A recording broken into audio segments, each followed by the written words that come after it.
Hello and welcome to A Sherrie with Sherrie. Today's reading is going to be from my novel Song of the Phoenix. It was the fourth novel that I wrote, but the first one that I published. It's a story of a woman, Alana Sherrie, who's left to bring up her two stepdaughters, teenagers, after their father's death. Today's reading comes after a particularly sad day when they're all sitting down to watch a DVD. Now, all of you dog lovers, please don't throw up your hands in horror because they give the dog a toffee. I've done it very occasionally in the past. I had two rough collies, so big long noses, so it was hilarious. But we didn't do it often, and they don't do it often. But here we go. The dog in this story, Tim, is a little Jack Russell Terrier. Just then the door opened and Sophie walked in. She hesitated as her sister and Alana drew apart, wiping their tears away. "I just came for a few chocolates." "Oh yes, here." Alana proffered the box of Quality Street. "We're just getting a bit sentimental." Sophie gave a stiff, embarrassed smile and Alana continued. "Are you going to stay down here with us for a while? We could watch a DVD." "Might as well. Make it something cheerful though." She chose her chocolates and flopped herself down in an armchair. "Oh look, Tim wants a chocolate. Shall I give him one?"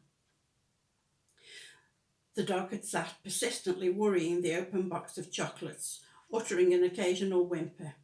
But previously, Alana and Keely hadn't been aware of his fixated liquid eyes. He shouldn't really have any. Chocolates are bad for dogs. "I'll give him a toffee penny. There's no chocolate on those."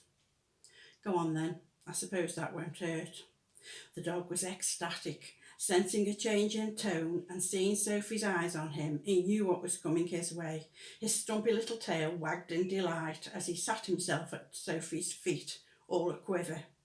The paper crackled as she unwrapped the toffee with tantalising slowness, and Tim could barely contain himself. With little jerky movements, he inched himself closer until Sophie popped the sweet into his mouth. "There you are, Tim. Be careful it doesn't pull your teeth out." Tim snatched his prize and took it over to the hearthrug to enjoy it, watched by 3 pairs of attentive female eyes. At first he just moved the toffee from one side of his mouth to the other, but as the saliva softened it into an elasticity which gummed his teeth together, he turned his head this way and that, jaws ever widening, ever clamping, teeth bared, mouth slavering all over the rug, pink tongue flicking round and under the offending substance, trying to free it from his teeth. The 3 observers now had tears of mirth running down their cheeks at his efforts to extricate the toffee, and Tim was totally consumed with the activity, loving the taste yet hating the sensation in equal measure. When his tongue failed to dislodge it, he enlisted the help of his front paws, frantically scrabbling at his mouth until mercifully, after much writhing and twisting, the toffee was free.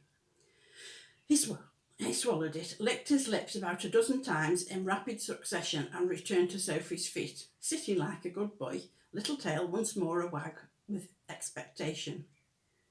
"Look, he wants another," declared Sophie with a laugh. "Shall I give him one?" "No," chuckled Alana, trying to catch her breath. "It's cruel." "It isn't. Remember how Dad used to give him a toffee, then laugh and laugh at him trying to eat it?" "I do. He was a tantaliser, your father. The poor dog never had a minute's peace with him around. Go and get him one of those dentist sticks instead." "But he doesn't want one of them. He wants the toffee."